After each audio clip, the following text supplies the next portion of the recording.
Hello, hello, bienvenue sur Orient Expert. Je suis Ngono, votre conseillère principale d'orientation scolaire, universitaire et professionnelle CP au Sud. J'espère que vous allez bien. Moi, je vais bien. Aujourd'hui, nous allons poursuivre avec la dépendance affective. Comme promis dans la vidéo précédente, nous allons voir aujourd'hui les causes de la dépendance affective et ce sera après le générique.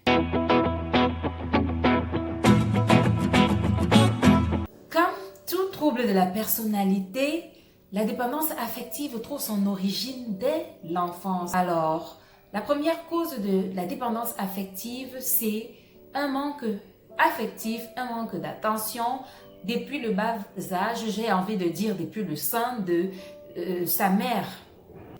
Manque de soutien, manque de conseils de la part de ses parents, manque de compréhension. L'enfant a aussi pu être responsabilisé beaucoup trop tôt et cela a entraîné le fait qu'il a fait passer ses besoins, les besoins des autres en fait, avant ses propres besoins.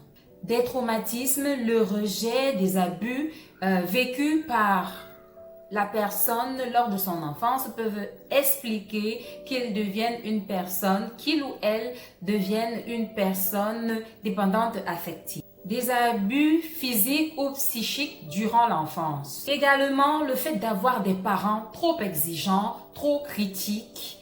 Lorsqu'on parle de rejet, du rejet comme cause de la dépendance affective. Prenons un exemple.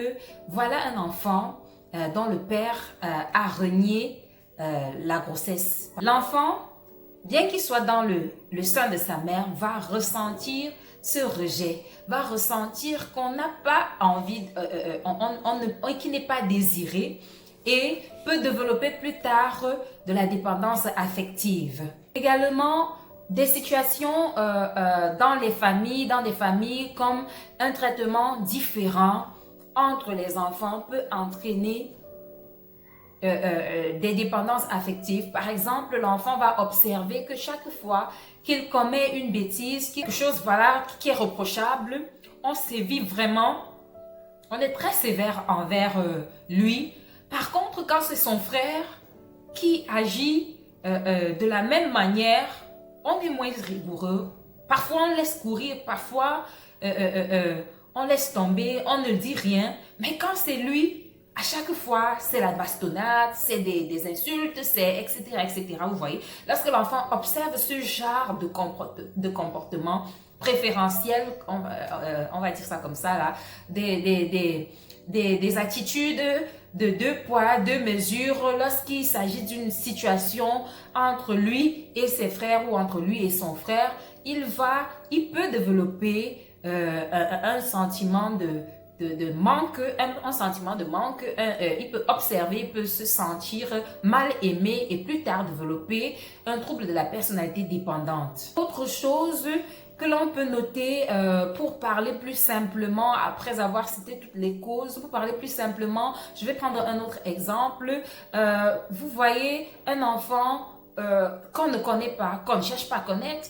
On ne cherche pas à connaître ce qu'il aime, ce qu'il n'aime pas, ses intérêts, ses peurs, ses frustrations, ses besoins, etc. Vous voyez, ce type de comportement, ce type d'attitude peut créer en la personne de la dépendance affective. Alors, je tiens à préciser que le fait d'être entouré de personnes ne veut pas forcément dire qu'on reçoit toute l'affection dont on a besoin. Il y a des personnes, il y a des enfants qui naissent dans des familles, qui grandissent dans des familles nombreuses, mais qui ne reçoivent pas suffisamment d'amour de la part de leurs proches.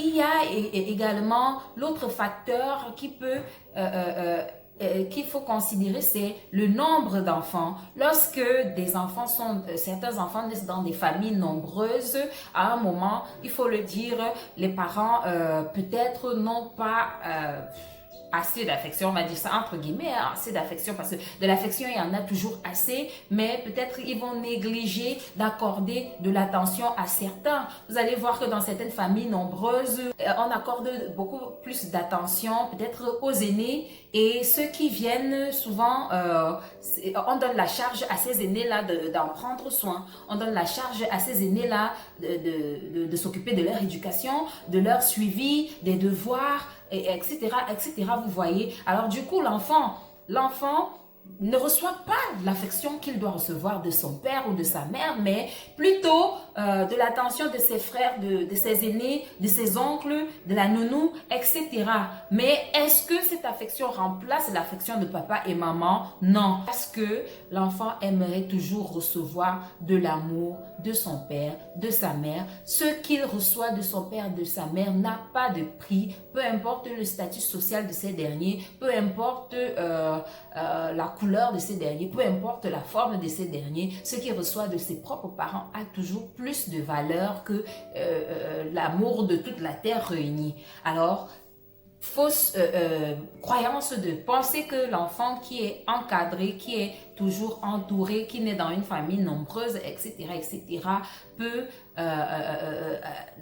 ne peut pas avoir en lui ce vide affectif. Cette vidéo s'achève. J'espère que après avoir écouté toutes les différentes causes qui peuvent justifier, qui peuvent expliquer la dépendance affective, j'espère que vous comprendrez mieux de quoi il s'agit. Alors, n'hésitez pas, abonnez-vous à ma chaîne, abonnez-vous, mettez-moi des pouces bleus pour dire que vous aimez la vidéo, partagez. N'oubliez pas de cliquer sur la cloche pour recevoir des notifications à chaque fois que je poste une vidéo, et surtout, partagez, car l'orientation, c'est l'affaire de tous. Bye bye.